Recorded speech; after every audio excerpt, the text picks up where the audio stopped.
말도 안 되는 일이 벌어졌습니다. 여기 30년간 일본에서 인정받던 지질학자가 하루아침에 모든 것을 잃었다고 합니다. 9.0 규모의 대재앙이 온다는 연구 결과를 발표했다가 일본 정부로부터 해임당해버린 것인데요. 일본은 대체 뭘 숨기고자 하는 걸까요? 과연 일본에서 무슨 일들이 벌어지고 있던 걸까요? 저는 일본 도쿄대학 지진연구소 출신의 55세 지질학자 하야시 도시히코입니다. 다들 아시겠지만 일본과 지진은 떼어놓을 수 없는 사이이고 전 지질학자로서 일본에 발생할 수 있는 수많은 크고 작은 지진에 대한 연구를 진행하고 있었어요. 그 중에서도 제가 집중적으로 파오던 연구가 하나 있었습니다. 무려 30년간 진행한 연구인데 바로 난카이 트로프 지진이었죠.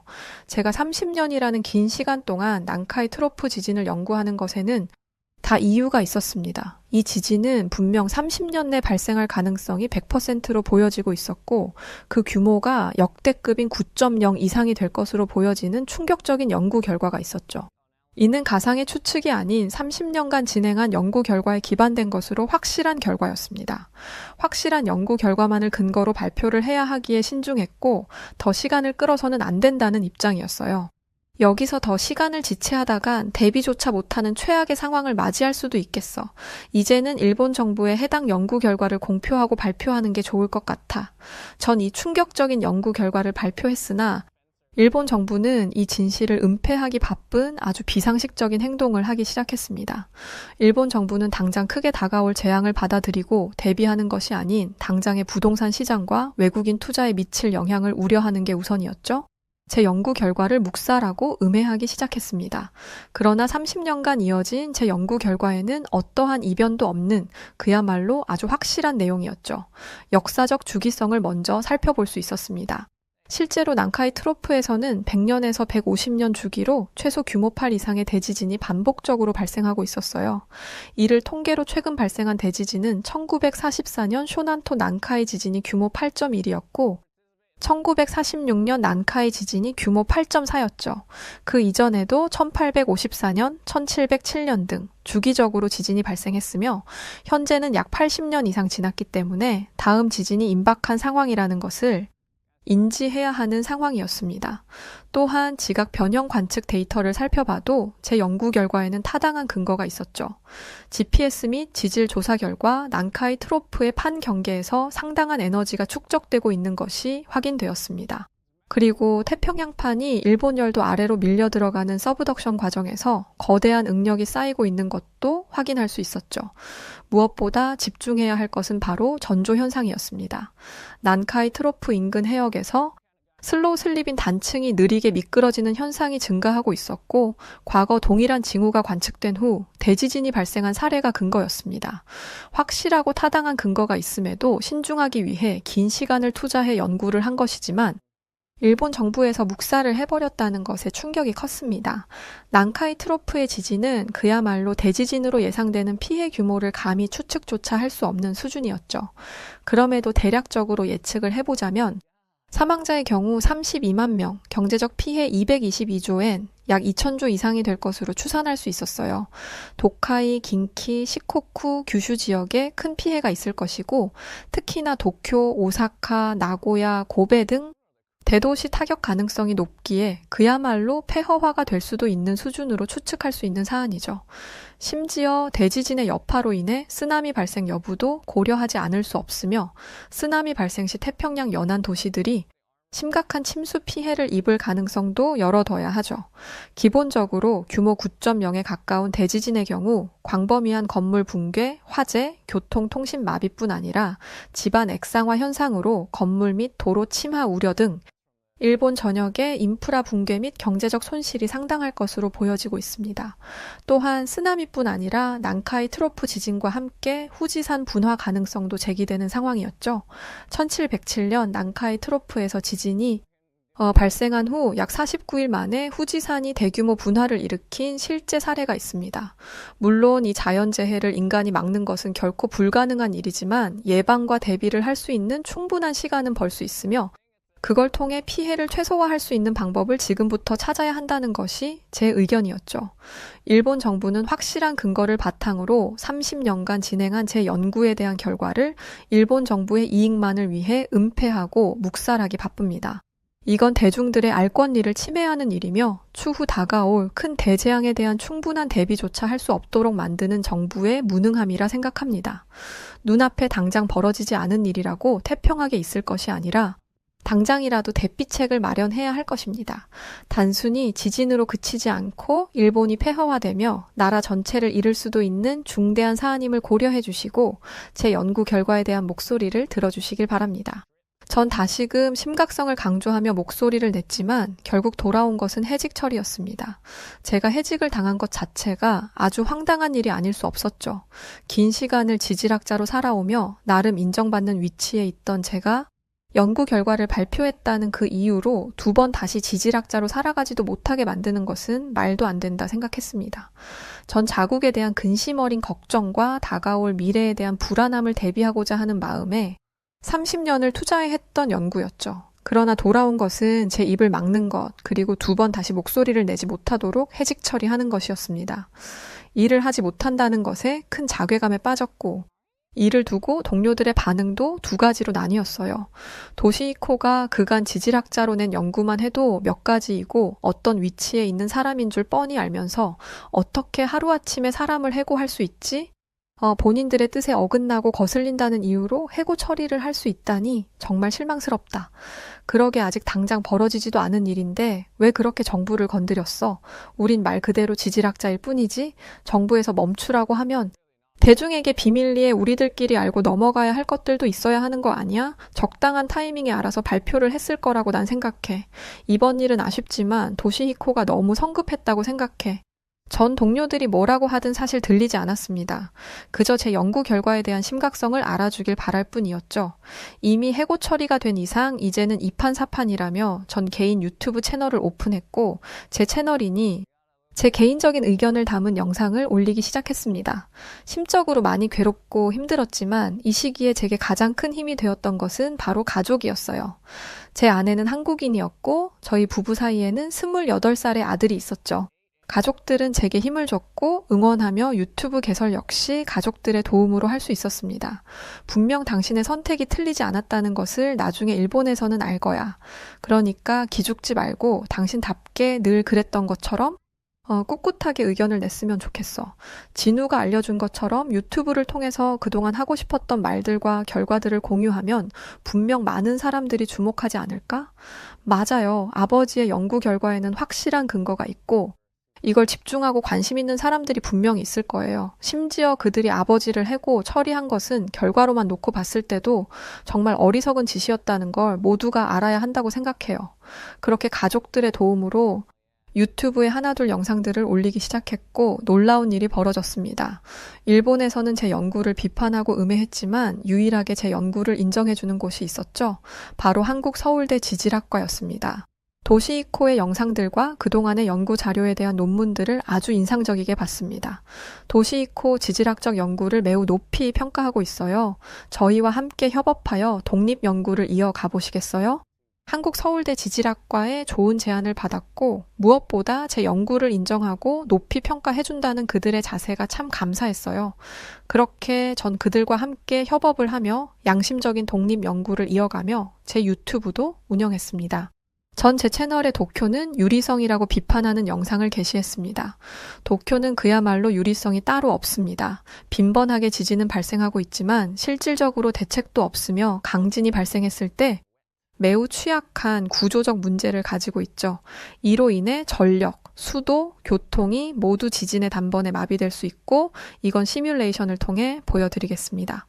제 영상에는 단순히 의견으로 목소리를 내는 것이 아닌 늘 타당한 근거를 바탕으로 목소리를 냈으며 그에 따른 시뮬레이션 영상 등을 함께 보여드렸죠. 도쿄는 초고층 건물이 밀집된 초고밀도 도시이지만 강진이 발생하면 대규모 붕괴 위험이 존재하는 곳입니다. 현대식 빌딩은 내진 설계가 적용되었지만 여전히 기반 지반이 약한 지역이 많아 액상화 가능 지역이 많죠. 도쿄에는 1970년대, 1980년대에 지어진 내진 설계가 미흡한 건물들이 여전히 존재하고 있으며 이는 순식간에 무너질 건물의 취약점을 보여주는 꼴이었습니다. 그럼에도 불구하고 일본 정부는 도쿄의 내진 보강, 방제 인프라 강화 등 다양한 대응책을 마련하지 않으며 근본적인 해결책 선택 또한 어렵다는 것이 현실이었죠. 제가 도쿄를 유리성이라 표현한 것은 결코 과장이 아니라 현실적인 경고였고, 일본 정부는 도쿄의 내진 보강뿐 아니라 대피 인프라와 도시 재설계를 포함한 보다 근본적인 방제 대책 마련이 아주 시급한 상황이었습니다. 이어 전 일본의 재난 대응 시스템이 얼마나 취약한지를 한국과 비교 분석해서 직접 보여주는 것을 선택했어요. 일본은 세계에서 가장 지진이 많이 발생하는 나라이지만 재난 대응 시스템이 한국보다 취약한 부분이 너무도 많습니다. 일본과 한국의 재난 대응 체계를 정확히 비교하면서 일본이 상대적으로 어떤 부분들이 취약한지 알아보겠습니다. 일본은 한국에 비해 취약점들이 많았습니다. 그 중에서도 지진 대응 시스템을 먼저 보자면 내진 기준이 늦게 도입되어 1981년 이전 건축물, 즉 노후 건물이 많았죠. 액상화 위험 지역도 많기에 강진 발생 시 도로, 건물 침하 우려를 배제할 수 없고 긴급 경보 시스템이 있으나 2011년 동일본 대지진 때 일부 지역에서는 제대로 작동하지 않았습니다. 그에 비해 한국은 최근 신축 건물 내진 기준이 일본보다 더 엄격해졌다고 했죠. 또한 긴급 재난 문자가 일본보다 신속하고 전국 단위로 전달되어 확인 못하는 국민이 없을 정도의 정확성을 갖추고 있었습니다.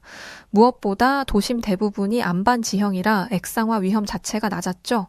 쓰나미 및 태풍 대응 시스템을 봐도 일본 2011년 동일본 대지진 당시 쓰나미 경보 시스템 지연 및 부실 대응의 이력이 있었고 후쿠시마 원전 사고로 인해 재난 발생 시 원전 관리가 취약하죠.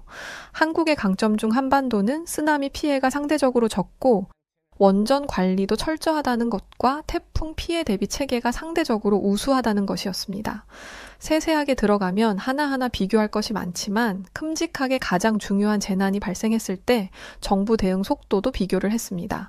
일본은 재난 대응이 지방자치단체 중심으로 이루어져 중앙정부 대응이 늦은 편이고 2011년 동일본 대지진 당시 정부의 초기 대응이 미흡해 혼란이 발생한 것을 모두 아는 사실이었죠. 또한 구호 물품 및 대피소 운영이 원활하지 않아 이재민 피해가 증가하는 2차 피해도 늘 빈번하게 발생하곤 합니다. 그러나 한국 정부의 대응은 강점이 많았어요. 중앙정부가 재난 발생 시 직접 지휘하여 아주 신속한 대응이 가능하고 국가 재난 대응 시스템이 체계적으로 정리되어 있었죠. 또한 비상시 긴급 구호 물품 지원 속도가 일본과 비교할 수 없는 속도로 빠른 편이었습니다. 결국 일본은 지진이 많아 방제 시스템이 잘 갖춰진 것처럼 아주 보기 좋게 포장을 해뒀지만 현실적인 구조적 문제, 정부 대응 속도, 원전 관리 등에서 한국보다 매우 취약한 상태라는 것이 안타까운 현실입니다. 그럼에도 불구하고 일본 정부는 이를 개선하려 시도하지 않는 것이 더 큰 문제라 생각합니다. 전 지속적으로 현 문제를 연구하고 영상 업로드를 하며 시청자분들께 알릴 것입니다. 그렇게 전 제가 할 수 있는 최선을 다해 연구 결과 및 현재 일본의 문제점들을 적나라하게 제 채널에 올렸어요. 그 와중에 한국 서울대 지질학과와의 협업에도 소홀하지 않았습니다. 더 많은 연구를 위해 한국에 방문을 하게 되었는데 이게 저를 더 넓은 세상으로 인도하는 첫 걸음이 되었어요. 한국을 방문한 후 저는 서울의 최첨단 방제 시스템에 매우 감탄을 했습니다. 한국은 대단한 IT 강국이라는 이름에 걸맞게 최첨단 IT 기술과 빅데이터를 활용한 스마트 재난 관리 시스템을 응용해 아주 스마트한 방제 시스템을 구축하고 있었죠. 이를 통해 재난 대응 능력을 지속적으로 향상시키고 있었습니다. 특히나 지진, 홍수, 미세먼지 등 다양한 재난을 실시간으로 감시하고 대응하는 체계를 갖추고 있어 일본과 비교할 수 없는 수준의 강력한 시스템에 감탄했어요. 서울은 스마트 기술을 적극적으로 활용한 방제 시스템을 운영 중에 있었습니다. 로트 기반 재난 감지 센서를 주요 건물, 다리, 터널 등에 설치하여 지진, 홍수, 화재 등을 조기에 감지할 수 있었고 AI 빅데이터 분석을 통해 기상 정보와 CCTV 데이터를 분석해 재난 예측 및 대응에 최적화된 모습이었죠. 또한 드론과 로봇을 활용해 화재, 홍수, 붕괴 위험 지역을 실시간으로 모니터링하고 디지털 트윈 기술로 가상 도시 모델을 만들어 재난 시뮬레이션 및 대피 경로를 파악하고 있었습니다. 끝으로 5G 기반 긴급 통신망을 구축해 재난 시에도 신속한 정보 전달과 긴급 구조 활동이 가능하도록 시스템이 구축되어 있었어요. 이 외에도 홍수 태풍 대비 스마트 방제 시스템, 화재 대기오염 대응 시스템 등 각각 세부적으로 다양한 시스템들이 있었습니다. 가장 놀라운 것은 상황 발생 시 전 국민에게 1초 내에 긴급 재난 문자를 발송하는 초고속 재난 경보 시스템을 운영하고 있다는 것이었죠. 서울은 그야말로 미래 도시라 해도 과언이 아닌 수준이네요. 스마트 방제 도시라니 상상도 못 해봤습니다. IT 기술과 빅데이터를 결합하여 최첨단 재난 대응 시스템을 이렇게 구축해뒀다니 발전하는 시대에 알맞은 변화를 하고 있는 유일한 국가라고 할 수 있네요. 제가 일본 정부에 바라는 것은 정말 이 정도도 아니라 인정하고 대비하는 것이었는데 한국은 정말 대단하네요. 전 한국의 높은 수준에 많이 놀랐습니다. 지질학자라면 누구나 한국의 이런 시스템을 보면 놀랄 수밖에 없고 이곳에 몸담아 연구를 하고 싶은 욕구가 생길 수밖에 없었죠. 처음으로 이때 한국인으로 태어났으면 정말 좋았겠다는 생각을 했고 한국인인 제 아내가 부럽기까지 했던 순간이었어요. 제게 한국 서울대에서 좋은 제안을 준 것은 맞으나 어디까지나 전 일본인이니 한계가 있다고 생각했습니다.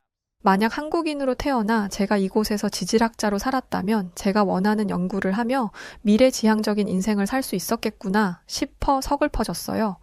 이어 저는 한국의 시스템에 대해 더 놀라운 얘기들을 듣게 되었습니다. 한국은 이런 시스템들이 잘 구축되어 있어서 실제로 큰 태풍이나 지진에도 일주일 이내에 복구가 가능하다고 했죠. 이건 정말 대단한 일이었습니다. 일본은 3개월이 넘어도 복구가 어려운 게 현실이었으니 말이죠.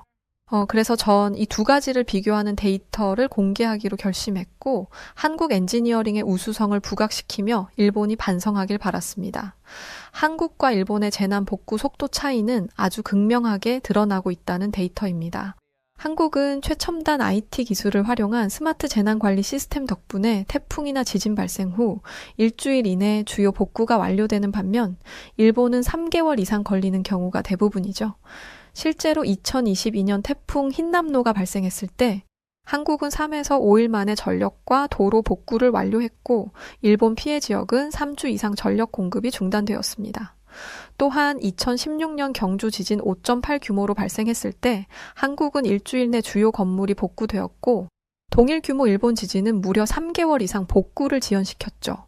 한국의 엔지니어링 우수성은 상당한 수준이며 일본은 현재의 심각성과 무지함을 인정하고 변화하는 것에 집중해야 합니다. 발전하고 있는 지금 이 순간에도 제자리 걸음만 한다면 일본의 미래는 그야말로 처참할 것을 장담합니다. 이렇게 방송을 하고 난 후 반응은 아주 뜨거웠어요. 이전에 제 말에 집중하지 않던 사람들도 점점 관심을 보이기 시작했고 이제야 비로소 제 목소리를 들어주는 사람들이 많이 생기기 시작했습니다. 그들은 일본과 한국의 현재 시스템적 차이가 어느 정도 수준인지 알기를 원했고 전 이 또한 아주 세세하게 분석해 전달했죠. 무엇보다 가장 심각한 것은 따로 있다는 말도 남겼습니다. 시스템적인 부분에서 타국보다 뒤처질 수 있습니다. 다만 일본의 가장 큰 문제는 현재의 문제와 다가올 문제를 인정하지 않고 그저 회피하고 있다는 것이죠. 그렇다고 일이 벌어진 후 뒷수습을 제대로 하느냐? 그것도 아닙니다. 예비, 대응, 해결 이 셋 중 어느 것 하나도 똑바로 하지 못하고 있다는 것이 가장 큰 문제라는 것을 꼭 알아주시길 바랍니다. 줄곧 강조했던 난카이 트로프 대지진의 심각성 또한 꼭 주목해 주시길 바랍니다. 많은 사람들이 제 목소리를 들어주고 있을 때를 놓치지 않고 저는 다시금 다가올 난카이 트로프 대지진에 대한 심각성을 강조하기 시작했어요. 영상을 처음 올렸을 당시 반응은 별로 좋지 않았었죠. 전문가들이 말한 것 중에 정말 벌어진 일이 몇 개나 있죠. 막말로 난카이 트로프 대지진이 발생한다고 쳐도 그걸 막을 수 있는 방법은 없는 것 아닌가요? 왜 이렇게 선동해서 사람들을 공포에 빠지게 만드는지 이해할 수 없네요. 왜 이렇게 계속 말하는 건지 예측은 계속 바뀌는 거 아닌가요? 30년 내에 언젠가라면 확실한 것도 아니잖아요.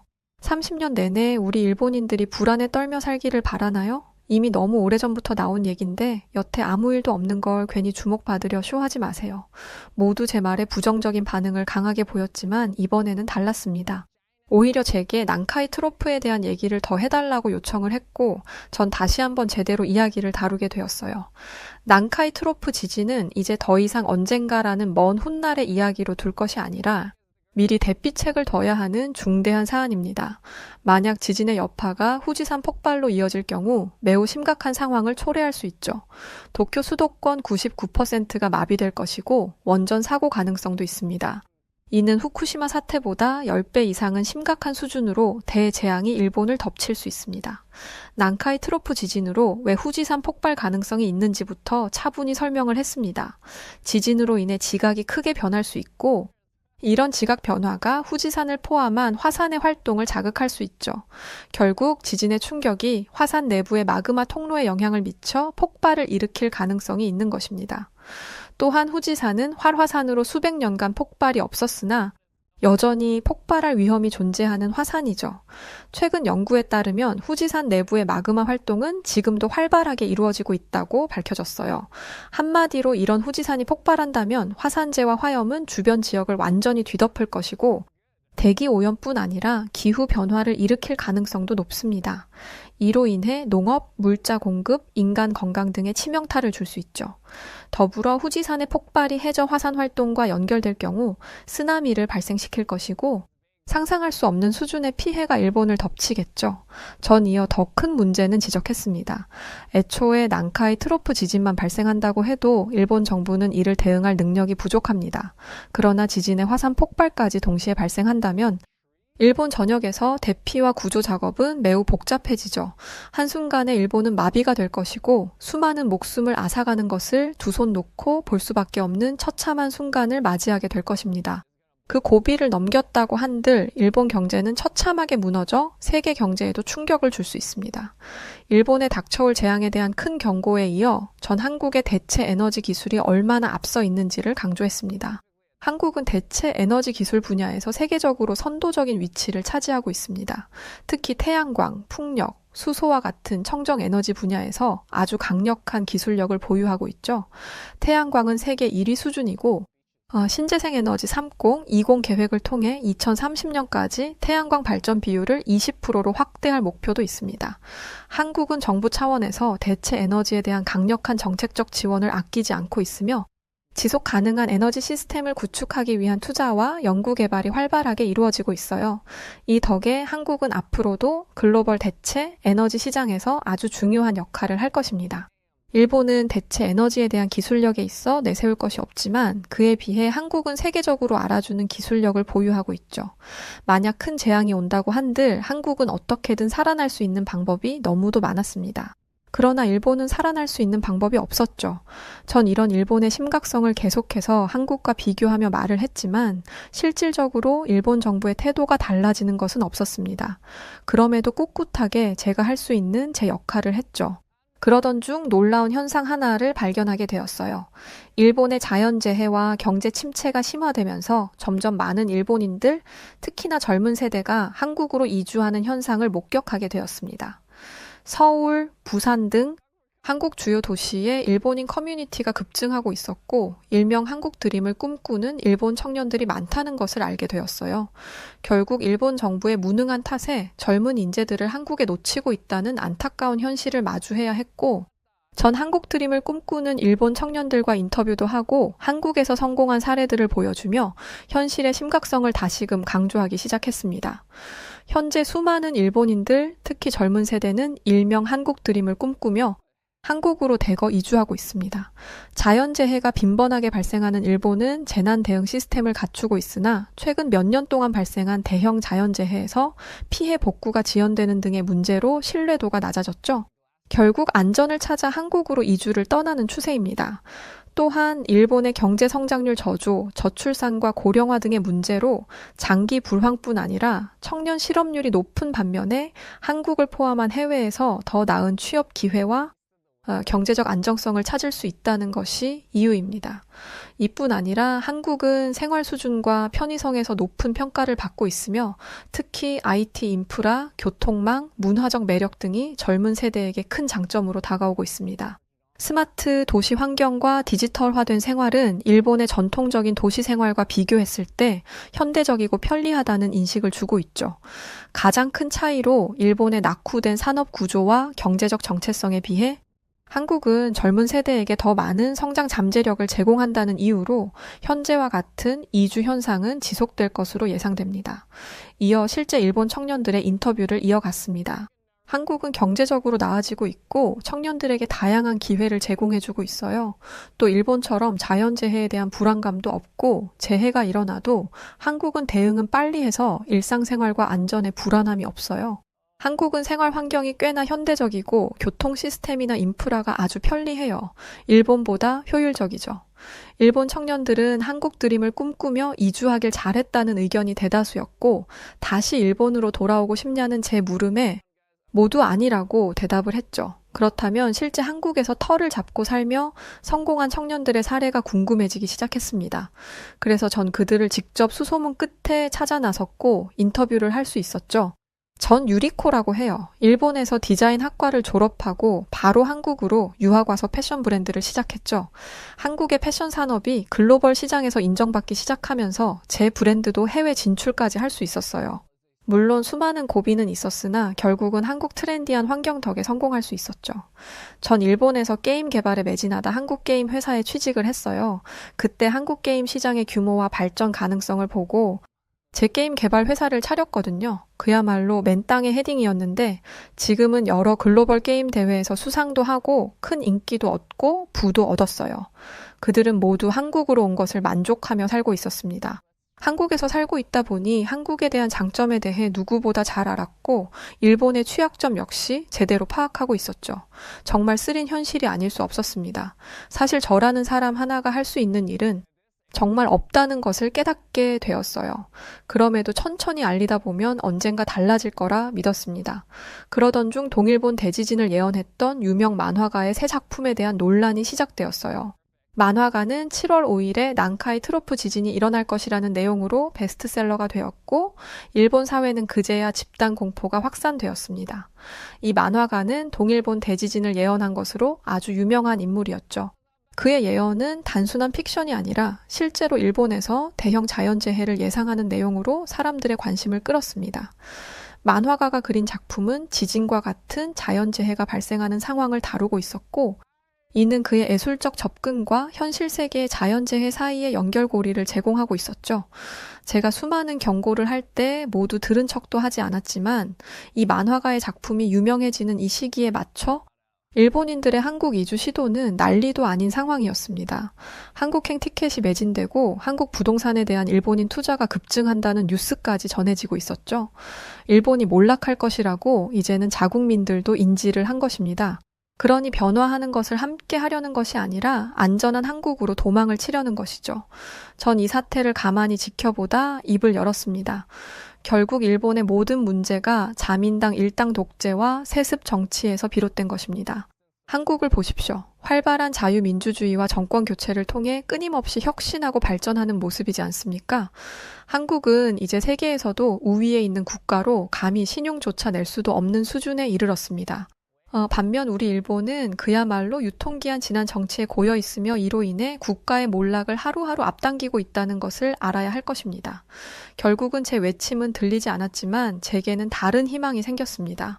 제 아들이 근무하는 한국 건설사가 일본의 재해 복구와 안전 인프라 구축을 위한 대규모 프로젝트를 수주하는 성과를 거둔 것이죠. 늘 아버지인 제가 어떤 부분에서 걱정하고 고뇌하는지를 잘 알고 있던 아들이라 그런지 본인이 할 수 있는 선에서 저와 함께 해주려는 것이었죠. 한국의 기술력과 안전 시스템이 일본을 구원할 수 있는 유일한 희망이라는 것을 저뿐 아니라 아들도 알고 있습니다. 부디 이 프로젝트가 무사히 끝이 나서 일본이 발전하고 시스템 구축하는 것의 첫걸음이기를 바랄 뿐이죠. 한일 협력으로 꼭 성과를 거두길 바랄 뿐입니다. 하나 확실한 것은 한국에서 배워야 일본의 미래가 있다는 것이고 이걸 이미 젊은 일본인들은 아는 것 같습니다. 빼어난 외모를 가진 한 독일인 승무원이 비행기 화장실을 청소하다가 인상을 찌푸리며 혼잣말을 하고 있는데요. 대체 변기를 어떻게 쓰면 변기가 이 모양이 되는지, 더러워서 못해 먹겠다며 승무원 일을 그만두기까지 합니다. 과연 이 여성에게 무슨 일이 있던 걸까요? 안녕하세요. 저는 독일 출신 에밀리아 밀러라고 합니다. 제 첫 번째 직장은 항공기 승무원이었어요. 13년 전쯤 페남이라는 드라마를 보게 되었는데 이게 승무원들의 이야기를 담은 내용이거든요. 드라마에 나오는 승무원들의 프로페셔널한 모습을 보면서 승무원에 대한 환상을 키웠던 거죠. 운이 좋게도 큰 어려움 없이 항공사에 들어가게 되었고 저는 객실 승무원이라는 꿈을 이루게 되었습니다. 그런데 누구나 그렇듯 직장 생활은 맘 같지 않더라고요. 웃으면서 승객분들을 응대해야 하는 것도 은근히 진 빠지는 일이었고 무엇보다 진상이 너무 많았어요. 유럽 노선 위주로 일을 할 때는 진상이 많지는 않았습니다. 비슷한 문화권이기도 하고 비행시간 자체가 짧아서 할 일도 그리 많지 않았거든요. 그런데 유럽 노선에 익숙해지니까 이제는 좀 먼 나라로 가고 싶어지더라고요. 승무원들은 장거리 비행을 가면 목적지에서 며칠을 머물며 휴식을 취할 수 있거든요. 무엇보다 호텔비를 회사에서 지원해주니 여행을 좋아하는 사람들이 승무원을 하고 싶어 하는 이유는 여기에 있습니다. 그래서 처음으로 배정받은 장거리 노선이 독일, 중국 노선이었어요. 아시아로 가고 싶었던 저에게 딱 좋은 목적지라고 생각했습니다. 그런데 제가 중국으로 가게 됐다는 걸 알게 된 모든 선배들이 다 걱정을 하더라고요. 하필이면 빈자리가 중국밖에 없어서 어떡하니? 한국으로 가는 게 사실 제일 좋은데 그게 아니라면 일본이 나았을 텐데 걱정이다. 저는 중국 승객을 만난 적이 별로 없어요. 그래서 선배들의 이 말이 무슨 의미인지 몰랐습니다. 왜 그러시는 거냐고 물어봐도 네가 직접 겪어보는 게 낫겠지 라고 말하며 대답을 피하시더라고요. 그런데 중국행 비행기에 몸을 실은 지 얼마 지나지 않아 선배들이 왜 그런 걱정을 했는지 알 수 있었어요. 비행기가 안전하게 이륙하고 비행기 내에 표시등이 뜨면 안전벨트를 풀잖아요. 승객들이 안전벨트를 푸는 그 순간 항공기 내에서 꼬릿꼬릿한 냄새가 나기 시작했습니다. 치즈 냄새와 좀 비슷한데 저는 치즈를 워낙 좋아해서 아주 지독한 치즈 냄새도 잘 맡아요. 그런데 객실 내에서 나는 냄새는 그 이상이었습니다. 폭발물이라도 있는 건가 싶어서 선배 승무원에게 이 얘기를 했는데 의외로 선배는 침착했어요. 이마를 한번 짚더니 객실을 돌아다니며 무엇을 찾더라고요. 선배가 다다른 곳은 한 중국인 승객 좌석 앞이었는데 선배는 아주 정중하게 승객에게 손님 신발을 좀 신어주시겠습니까? 라고 말했습니다.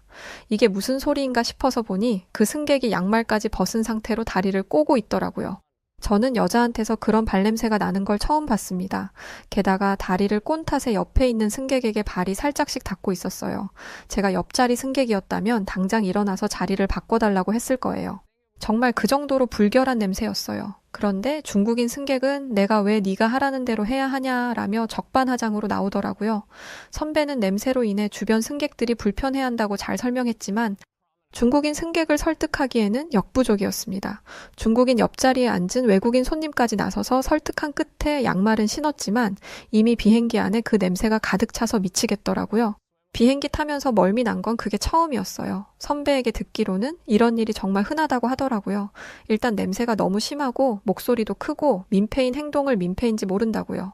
중국행 비행기는 어쩔 수 없이 중국인이 많다 보니 중국행 비행기는 유달리 승객들의 컴플레인이 심하다고 합니다. 중국 노선을 운행하다 보면 중국을 경유해서 가는 일본인과 한국인들도 보게 되었는데요. 보면 볼수록 선배들이 한 말이 공감되더라고요. 일단 이 삼국의 사람들은 비행기를 타기 전부터 달랐습니다. 중국인은 말할 것도 없어요. 비행기 뜨기 1분 전까지도 나타나지 않아서 몇 번이나 방송을 하고 뛰어다니면서 찾기도 했죠. 새치기는 일상이고요. 그런데 또 웃긴 게 같은 중국인들끼리는 새치기를 안 하더라고요. 일본인들은 점잖은 편이기는 합니다. 그런데 저는 어떤 면에서 중국인보다 일본인이 더 싫을 때가 있었어요. 일본인 승객의 티켓이 기계에 인식이 되지 않아서 문제가 생긴 적 있었습니다. 체크인을 한 데스크와 연락을 해서 문제를 해결해야 했는데 이게 쉽지 않더라고요. 그래서 승객은 40분 넘게 기다려야 했어요. 이건 저희 측의 잘못이 맞기 때문에 저는 몇 번이고 사과하고 비록 이코노미 좌석 내에서의 이동이었지만 좌석 업그레이드까지 진행해서 도왔습니다. 그때는 분명 괜찮다고 말했어요. 일을 하다 보면 실수가 생길 수도 있는 거고 업그레이드까지 해주다니 오히려 고맙다면서요. 이때까지만 해도 일본인 승객이 굉장히 괜찮다고 생각하고 있었는데 비행이 끝나자마자 상급자에게 전화가 왔습니다. 가자마자 미친 듯이 깨졌어요. 일본인 승객이 말을 어떻게 옮긴 건지 제가 하지도 않은 행동들을 오목조목 짚어가며 제가 승객을 상대로 역갑질을 했다고 하더라고요. 다행히 저와 함께 있던 동료들이 제 편을 들어주어서 잘 넘어갔지만 이후로 상사에게 찍혀서 일하는 내내 곤욕을 치러야 했어요. 반면에 한국인 승객들은 겉으로는 툴툴거리는 듯해도 일본인처럼 앞뒤가 다르지는 않았습니다. 불편사항이 생기면 앞에서 이야기하고 그 문제가 해결되면 쿨하게 돌아섰죠. 한국인들은 문제 해결이 좀 오래 걸려도 어쨌든 해결이 되면 된다 주의더라고요. 그리고 시간 약속을 칼같이 지켰습니다. 지금까지 일하면서 한국인 손님은 찾아다닌 적이 없어요. 왜인지 안 보인다 싶으면 비행기 타는 곳 앞 구석에 앉아서 잠을 자고 있는 경우가 전부였죠. 그리고 무엇보다 좋았던 점은 속도였습니다. 비행기를 타기 전에는 여권과 티켓을 한 번 더 확인하잖아요. 한국인 승객들은 백이면백 여권과 티켓을 미리 준비해 놓고 있어요. 몇 년 동안 호흡을 맞춘 직장 동료처럼 손발이 딱딱 맞죠. 기내식을 준비할 때도 마찬가지예요. 다른 나라 승객들은 선반을 내려달라고 요청을 해야 내리는 반면 한국인 승객들은 승무원들이 부산스럽게 움직이기 시작하면 그때부터 기내식을 받을 준비를 하고 있습니다.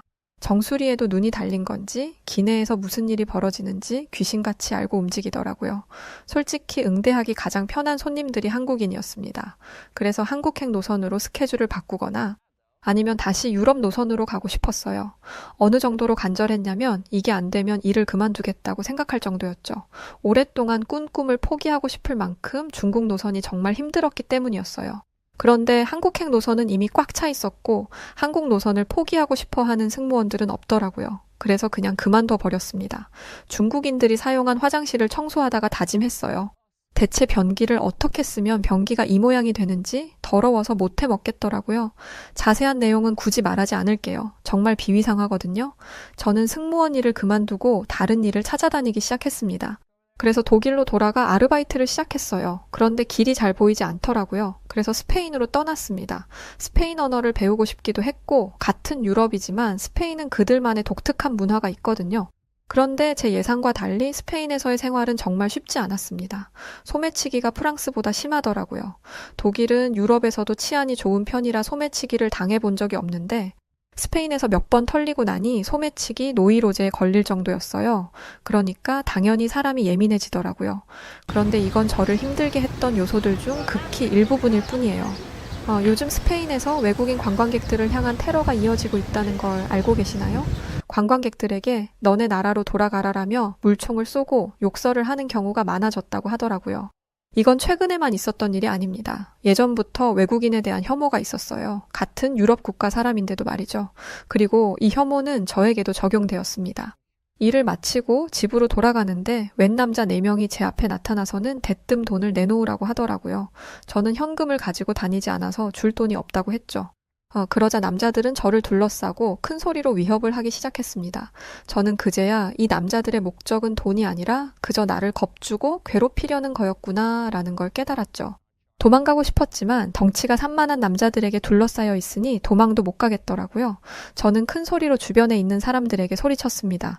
저는 관광객이 아니에요. 여기서 일하는 사람이라고요. 하지만 아무도 저를 도와주지 않았어요. 사람이 없던 인적 드문 도로도 아니었습니다. 제 앞에는 음식점과 카페가 있었고 제 옆을 스쳐 지나가는 사람들도 있었어요. 그런데 전부 이 악물고 저를 못 본 척 하더라고요. 외국인 여성이 험한 일을 당했다는 기사를 얼마 전에 본 터라 두려움이 몰려오기 시작했습니다. 그런데 그때 괴한들보다 키가 한 뼘 이상 작아 보이는 동양인 남자 2명이 나타났어요. 중국 노선을 몇 개월 동안 다녔던 경험으로 볼 때 한국인이 분명했습니다. 그 한국인 남성 2명은 큰 소리를 내며 그 괴한들을 밀어내기 시작했습니다. 제 키가 173인데 저보다 조금 커 보이는 걸 보니 175 혹은 176 정도는 되는 것 같더라고요. 반면에 그 괴한들은 190은 거뜬히 넘어 보였어요. 저는 이 두 한국인이 큰 일을 당할 거라 생각했습니다. 저는 여전히 그렇다 쳐도 같은 남자에게는 주먹질이라도 할 수 있잖아요. 게다가 그들은 혐오의 대상인 관광객이었거든요. 그런데 놀랍게도 190이 넘는 거구의 남자 4명은 자신들보다 15cm 이상 작은 한국인 남자 2명에게 처참히 깨지고 도망치듯 떠났습니다. 괴한이 남자들을 밀치려고 손을 내밀었는데 한국인 중 한 명이 괴한의 손목을 잡고 비틀어 버렸어요. 그 커다란 사람이 악소리 한 번 내고 자리에 주저앉더라고요. 이 모습을 본 일행은 주먹을 축혀 세우자 다른 한국인 한 명은 거구의 벨트를 잡고 들어 올려버렸습니다. 당연히 그 자리에 주저앉았죠? 이런 식으로 큰 동작 한 번 없이 4명을 해치워버린 거였습니다. 진짜 고수는 불필요한 동작을 하지 않는다고 하잖아요. 2명의 한국인에게서 그런 내공이 느껴졌어요. 더 이상 건들면 큰일 나겠다 싶더라고요. 괴한들이 떠나는 걸 보니 안심이 돼서 다리에 힘이 풀려버렸습니다. 한국인들은 곧바로 저를 부축하며 일으켰어요. 그리고 괴한들이 떠나자 식당에서 저를 흘끔흘끔 보던 유럽 남자들도 다가오더라고요. 괜찮아요, 아가씨? 라며 유럽 남자들이 다가오는데 인중을 확 잡아 뜯어버리고 싶더라고요. 자기한테 불똥 튈까봐 모르는 척하고 있을 때는 언제고 걱정하는 척이라니. 게다가 그 유럽 남자는 가시는 곳까지 바래다 드릴게요 라고 말하는 한국 남자분들을 밀어내며 아시안을 어떻게 믿겠어요. 가실 거면 저랑 가는 게 낫죠. 자, 제 손을 잡으세요 라고 말했습니다. 사실 170이 넘는 키에 독일 승무원으로 일했던 터라서 자랑은 아니지만 사실 제 외모가 남자들이 호감을 가질 만큼 예쁜 외모이기는 했습니다. 그래서인지 사건이 다 끝나니까 몰려드는 거였죠. 유럽 남자는 대체 자기가 한국 남자보다 나을 거라는 그 자신감은 대체 어디서 나오는 건지 저는 유럽 남자의 손을 확 밀치면서 대답했어요. 제가 위협받고 있을 때는 모르는 척하고 있었으면서 이제 와서 뭐라는 거예요. 당신이 무서워서 외면하고 있을 때 저를 도와준 분들이에요. 당신이 무시할 만한 사람이 아니라고요. 이 2분과 같은 용기도 없으면서 인종 하나 믿고 거들먹거리는 꼴이라니 정말 역겨워서 못 봐주겠네요. 이렇게 말하니 얼굴이 새빨개져서는 도망가더라고요. 저는 그 한국인 남성분들에게 고개 숙여 감사 인사를 전했습니다.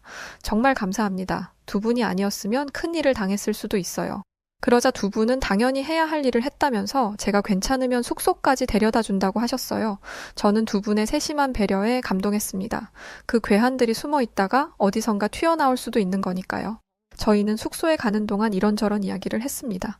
2분 중 한 분은 스페인에서 가이드를 하고 계셨는데 여러 나라를 다녔다고 하시더라고요. 제가 세계 곳곳을 돌아다녔지만 한국처럼 안전한 나라가 없더라고요. 한국에서는 저렇게 누군가에게 위협을 당하는 경우가 없어요. 그런데 해외 나와 보니까 저런 건 아주 일상이더라고요. 특히 스페인도 여성분들에게는 안전한 나라가 아닌 것 같아요. 여기에 얼마나 더 머물지 모르겠지만 꼭 몸 조심하세요.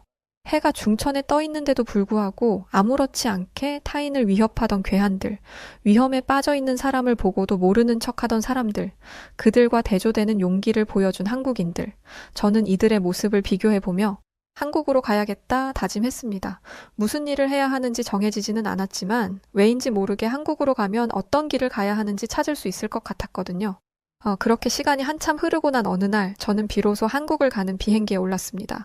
한국에서 어떤 경험을 하게 될지 몰랐고 기대 반, 두려움 반, 온갖 마음들이 뒤섞여 있었어요. 부푼 마음을 가지고 한국에 오기는 했지만 큰 기대는 하지 않으려고 노력했습니다. 물론 지금까지 제가 경험했던 한국은 너무나 좋은 나라였어요. 하지만 실제로 보는 건 다를 수도 있고 제가 만난 한국인들처럼 친절한 사람들만 있는 건 아닐 수도 있잖아요. 기대한 만큼 실망감도 크다는 걸 스페인에서 경험했기 때문에 의도적으로 한국에 대해 기대를 안 하려고 했는데 한국에 도착하자마자 이런 다짐은 산산조각 나버렸습니다. 저는 한국이 마치 미래도시인 것처럼 느껴졌어요. 대부분의 유럽 국가는 과거의 흔적을 유지하는 걸 매우 중요하게 생각하기 때문에 아주 오래전에 지은 건물들이 그대로 있습니다. 그래서 오래된 도시라는 느낌이 강해요. 반면에 독일은 전쟁 때문에 대부분의 건물들이 사라져서 다른 유럽 국가와 달리 새로 지은 건물들이 많기는 합니다만 최신식이라는 느낌은 없습니다. 그런데 한국은 공항부터 최첨단, 최신식이더라고요. 저는 위, 아래로 연결되는 에스컬레이터만 타봤지 평지에서의 이동을 편하게 만들어주는 무빙워크라는 걸 들어본 적이 없습니다. 그리고 공항 곳곳에는 안내 로봇이 돌아다니고 있었고 공항의 한쪽 벽면을 LED로 꾸며서 영상을 틀어주기도 하더라고요. 독일 건물은 깨끗하긴 하지만 이런 느낌은 아니에요. 차갑고 딱딱하기만 하지 디자인적으로도 별 볼 일 없어 보이는 게 사실입니다. 그런데 한국은 건물의 디자인 자체도 남다르더라고요. 이런 놀라움은 서울로 가까워질수록 점점 더 커져갔습니다. 길쭉길쭉 솟은 건물과 곡선과 직선을 적절히 섞은 엄청난 디자인을 보니 한국의 건축 기술마저도 감탄하게 되더라고요. 사실 저희 아버지가 건축 쪽 일을 하시는데 단순히 네모난 건물을 만드는 건 쉽지만 다양한 형태를 구사하는 건 엄청난 기술력이 요구된다고 들었어요. 아무리 멋들어진 건물 외관을 디자인해도 만들 수가 없으면 말짱 도루묵이라 기술 좋은 업체를 찾는 게 건축에서는 무엇보다 중요하다고 말이죠. 그런 면에서 한국의 건축 기술은 비전문가인 제 입장에서 봐도 대단하다는 것을 알 수 있었습니다. 게다가 삼성역 코엑스 미디어 아트 광장이라는 곳을 지나치게 되었는데 웬 건물 외관에서 호랑이가 튀어나오고 있는 거예요. 저는 깜짝 놀라서 숨을 쉬는 것까지 잊을 정도였습니다. 자세히 보니 그래픽으로 표현한 거더라고요. 그런데 그냥 영상을 틀어놓는 게 아니라 3D 기법을 이용해서 사물이 건물 밖으로 튀어나오는 효과를 준 거였어요. 저는 5개 광고에 이런 신식 기술이 들어갈 수 있다는 걸 처음 알았습니다. 가만 보니 저 같은 외국인 관광객들은 전부 핸드폰 카메라를 켜서 그 장면을 찍고 있더라고요. 하지만 한국인들은 이런 것들이 익숙하다는 듯 자기 갈 길 가고 있었습니다. 저는 신식 문명에 많이 노출된 사람들과 아닌 사람들의 차이를 여기서 느낄 수 있었어요. 아주 나중 일이지만 한국에서 친해진 한국인 친구와 이 얘기를 나눈 적이 있었어요. 그 친구들은 한국의 이런 모습이 얼마나 대단한 건지 잘 모르더라고요. 오히려 유럽의 앤틱한 느낌이 더 부럽다고 하던데 저는 한국의 발전된 모습을 그저 그런 것으로 생각하는 모습이 너무 답답합니다. 유럽인들이 엘리베이터도 없는 5층짜리 건물을 오르락 내리락 거릴 때 한국인들은 에어컨 나오는 엘리베이터에서 편하게 다니잖아요. 시스템 에어컨, 보일러가 들어온 곳에서 사시사철 쾌적한 생활을 할 수 있고요. 도시도 깨끗하고 깨진 보도블록은 그때그때 교체가 되어 안전하기까지 합니다. 저는 부디 한국인 분들이 발전된 도시 모습에 자부심을 가지면 좋겠어요. 왜 외국인들은 서울을 신기해하는 거야? 라고 묻는다면 저는 여기에 대한 답이 되는 수백 가지의 대답을 가지고 있거든요. 조금 흥분했던 것 같네요. 다시 처음 한국에 왔던 때로 돌아가서 이야기해보겠습니다. 한국에 와서 가장 주의 깊게 보았던 건 스페인에서 만났던 한국인 남성분에게 들었던 치안이었어요. 치안에 관한 건 두고 볼 것도 없겠더라고요. 해가 다 진 깜깜한 밤에 교복 입은 어린 소녀들이 길거리를 돌아다니는 것만 봐도 말 다 했죠. 해가 지면 길거리에 있는 모든 불은 다 꺼버리는 유럽과 달리 한국의 밤거리는 밝았습니다. 그런데 거리가 밝다고 해서 모든 위험이 사라지는 건 아니에요. 과거에 뉴욕을 갔을 때 뉴욕도 한국처럼 밤이 밝았지만 위험한 건 매 한 가지였거든요. 곳곳에 노숙자가 누워있고 마약을 한 사람들이 뒷골목에 넘쳐나니까 어련하죠. 그런데 한국은 골목골목에 CCTV가 설치되어 있었고 불황자도 보이지 않았습니다. 저는 밤늦도록 혼자 밖에 있었지만 단 한 번도 위험하다는 느낌을 받지 않았어요. 밤에 혼자서 차도 아니고 걸어서 이동한다? 제 평생 상상도 못 해본 일이에요. 게다가 한국은 도어락이 무엇보다 편리하더라고요. 독일도 그렇고 유럽 대부분의 국가는 아직도 열쇠를 사용합니다. 열쇠를 사용하는 것도 굉장히 불편해요. 넣어서 냅다 돌리는 게 아니라 열쇠를 구멍에 넣은 상태에서 살짝 뺀 뒤에 열쇠를 살살 돌려야 덜컥하는 소리가 나고 그 상태에서 오른쪽 혹은 왼쪽으로 몇 번 돌려야 문이 열리죠. 너무 불편하지 않나요? 보안 때문에 이런 복잡한 열쇠를 만들었다고 하는데 복잡하다 보니 열쇠를 한번 잃어버리면 문을 뜯어버려야 할 수도 있어요. 열쇠공을 부르는데 돈이 드는 건 당연한 일이고요. 그런데 도어락은 그런 게 없었습니다. 사실 처음에는 도어락이 열쇠보다 안전하지 않다는 생각을 하기도 했어요. 그런데 절대 안 열리더라고요. 그리고 한국에서는 유럽에서처럼 도둑이 들 걱정을 하지 않아도 되잖아요. 그래서 이 정도만 해도 충분하다는 생각이 들었습니다. 그중 하나가 보안이었는데요. 아주머니가 대뜸 오시더니 오늘 오후에 사람이 왔다 갈 거라고 하시더라고요. 무슨 일인가 했는데 집 앞에 보안용 안전 도어록을 설치하는 것이었습니다. 저는 CCTV 같은 거인 줄 알았는데 그건 이미 건물층마다 있었어요. 아주머니가 말씀하신 건 저희 집 현관 앞에 설치해서 사람이 오고 가는 걸 확인하는 기계였습니다. 핸드폰에 연동이 돼서 언제 이 집의 문이 열리고 닫혔는지 확인이 가능하고 마이크도 가능해서 침입자에게 경고를 하는 것도 가능하더라고요. 아이고, 아가씨, 혼자 사는데 안전만큼 중요한 게 어디 또 있겠어? 한국에 있는 동안은 안전하게 지내야지. 주기적으로 검사해 줄 테니까 안심하면서 지내요. 이런 걸 설치해 주신다고 해서 월세가 높아지는 것도 아니었어요. 사장님은 정말 자신의 세입자들의 안전을 위해서 신경을 써주신 거였습니다. 자기 딸도 아니고 손녀도 아닌데 어떻게 이런 섬세한 배려를 할 수 있다는 말이죠. 저는 다른 사람을 위하는 사장님의 따뜻한 마음에 감동받았고 스페인에서 저를 도와주었던 한국인 남성 두 분을 떠올리게 되었어요. 그 사람들처럼 친절한 사람이 없으면 어떻게 하지? 라고 걱정했던 게 무색하게 저는 한국에 있는 동안 친절한 사람들만 만났답니다. 소매치기와 도둑, 강도가 들끓는 유럽에서도 이런 관심은 받아본 적이 없었어요. 사건이 생기면 그러게 네가 조심했었어야지. 여기에 도둑 많은 거 너도 알고 있었잖아? 라는 말만 안 하면 다행이죠. 게다가 제가 살던 건물 입구는 비밀번호를 쳐야만 들어올 수 있는 곳이에요. 여기 거주하는 사람이 아니라면 쉽게 들어오지 못하는 1차적인 보안이 되어 있는 곳이라는 거죠. 저는 집이라는 곳이 이렇게 안전할 수도 있다는 걸 한국에 와서 처음 알았어요. 하지만 딱 한 곳, 위험하다고 생각되는 곳이 있었습니다. 제가 살던 곳 주변에 있는 굴다리였는데요. 그곳으로 지나가면 지름길로 빠르게 갈 수 있지만 밤이 되면 어두컴컴해서 쉽게 이용하지 못하는 곳이었어요. 그런데 얼마 전부터 그곳을 공사하기 시작하더라고요. 뭘 공사하는지는 모르겠지만 최소한 몇 개월은 걸릴 거라고 생각했습니다. 제가 살던 곳에서는 그렇거든요. 그런데 일주일 만에 공사가 마무리되더라고요. 역시 빨리빨리의 민족. 저는 어떤 공사를 한 건지 궁금해서 굴다리로 찾아갔습니다. 공사를 통해 변한 굴다리 내부의 모습은 정말이지 놀라운 수준이었어요. 굴다리 곳곳에 조명이 설치되었고 우중충했던 콘크리트 벽면은 알록달록한 타일들로 꾸며져 있었습니다. 스피커도 설치가 되어 있었는데 음악까지 나오더라고요. 굴다리에 들어가면 소음이 차단되면서 갑자기 무서운 기분이 드는데 잔잔한 음악 소리도 나오니까 이게 전혀 무섭게 느껴지지 않았습니다. 오히려 잘 정돈된 산책로처럼 느껴졌어요. 게다가 이렇게 밝게 만들어 놓으니 이 굴다리의 존재를 모르던 사람들도 굴다리를 이용하게 되더라고요. 이용하는 사람들이 많아지면 위험성이 줄어드는 건 당연한 이치이고 저는 공사 이후로 매일같이 굴다리를 이용했습니다. 저는 이미 안전으로는 세계 1위 수준인 한국이 여기서 만족하지 않고 더욱 안전한 나라를 만들기 위해 노력한다는 것은 세계 모든 나라가 보고 배워야 하는 모습이라고 생각해요. 위험하다는 걸 알면서도 그 위험을 시민들이 감당하게 만드는 건 너무 무책임하잖아요. 저는 독일에 살고 있는 가족들에게 여자라면 무조건 한국에 와서 살아야 한다고 입이 마르도록 자랑하기 시작했습니다. 그리고 한국에서 살아야겠다고 다짐했어요. 그래서 한국에 있는 어학당을 다니며 한국어를 배우기 시작했죠.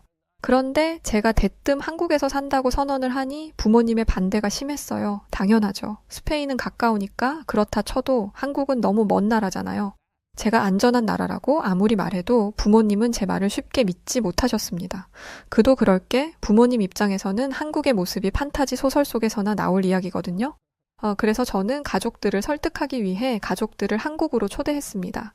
가족들은 한국의 선진화된 모습에 감탄을 금치 못했고 건축일에 종사하시는 아버지는 제 예상대로 서울 도심을 돌아다닐 때마다 판타스틱을 연신 외치셨어요. 어머니는 삼겹살과 소주의 매력에 푹 빠지셨죠. 특히 쌈장이 마음에 드셨나 봐요. 짭조름하면서도 달달하고 맵지도 않은 그 맛에 감탄하며 나중에는 쌈장만 퍼드실 정도였습니다. 독일로 돌아가시기 전에 쌈장을 잔뜩 사드리겠다고 말씀드린 뒤에야 어머니는 안심을 하셨어요. 부모님은 고기를 이렇게 건강하게 먹을 수 있는 방법이 있을 줄은 몰랐다며 상추 위에 고기를 올리고 파절이와 쌈장을 올려 드셨습니다. 독일인들은 고기로 소시지를 만들 국리나 하지 이렇게 건강하게 요리를 즐길 수 있는 방법은 찾지 않아 건강 때문에 채식주의자가 된 사람들도 있다는데 그런 사람들에게 이런 음식을 알려주면 아마 바로 채식을 그만둘 거다. 이게 말이나 되니? 야채를 함께 먹을 수 있는 요리가 있다는 게? 서방 국가에서는 야채를 함께 먹을 수 있는 요리가 많지 않아요. 그래서 음식을 먹기 전에 샐러드를 먹는 거예요. 하지만 야채를 싫어하면 샐러드를 안 먹게 되죠.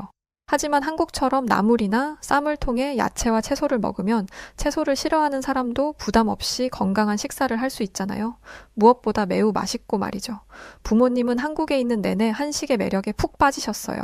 그래서 독일로 돌아가시기 전 한국 마트를 싹 털어서 한국 양념을 가져가시기도 했습니다.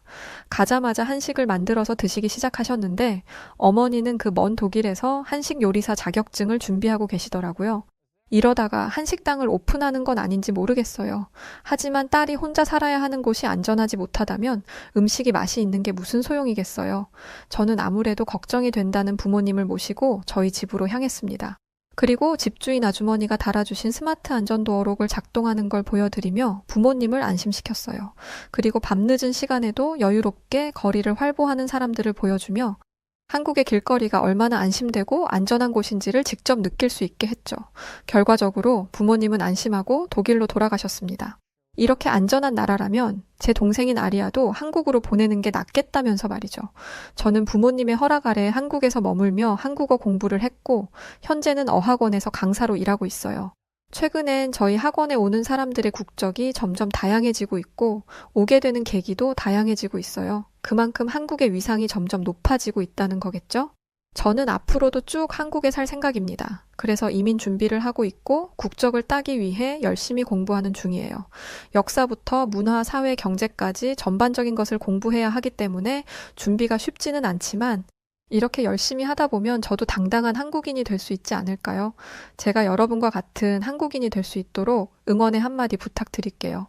그리고 좋은 나라를 만들어주신 한국인 분들께 감사합니다. 네, 오늘 사연 여기까지입니다. 다양한 국적의 외국인들이 한국에 오고 있다니 참 반가운 소식이네요. 한국의 위상이 더욱 높아져서 많은 관광객들이 한국에서 소비해 주셨으면 좋겠네요. 귀화를 준비하시는 것 같은데 좋은 결과 있으시길 응원합니다. 자, 그럼 오늘 사연 어떠셨나요? 사연이 좋으셨다면 구독과 좋아요 부탁드리고요. 그럼 지금까지 사연을 읽어드렸던 여우튜브 송은지였습니다. 끝까지 영상 시청해주셔서 감사드리고 저는 더 즐거운 사연으로 찾아뵐게요. 그럼 우리 구독자 여러분들 모두 고맙고 늘 사랑합니다. 당신만의 여